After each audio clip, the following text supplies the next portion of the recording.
Alright, so the world has seemingly become utterly divided on this dress. What colors do you see? On the one hand, we have team black and blue, on the other, team white and gold. We asked on Twitter and got hundreds of responses for both white and gold and black and blue. For what it's worth, we both saw black and blue and thought this was a massive prank at first. So how can it be possible for people to see it so differently? It's a phenomenon known as color constancy. Take this cube, for example. The middle square on the top appears to be a shade of brown, while the one on the side looks much more orange. But in actuality, they're both the exact same color. We promise we haven't cheated here or done any trick photography. Instead, our brain looks at the context, sees a shadow, and instantly thinks, oh, shadows make objects appear darker. And so the brain compensates and interprets the square as lighter than it appears, until the shadow is taken away.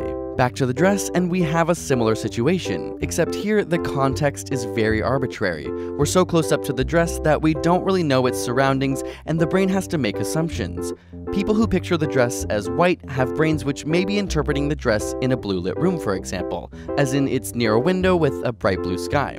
It makes perfect sense then that the white dress would be tinted blue and that the gold color wouldn't really change. On the other hand, the brains of people who see it as black and blue may be interpreting the dress in an artificially lit setting like somewhere with yellow lights. As a result, the brain sees the gold as just a reflection off of the black and believes that the blue has been unaffected. Chances are that this image just happens to be perfectly ambiguous to our brain, meaning it all comes down to individual perception and even how and where you view the image.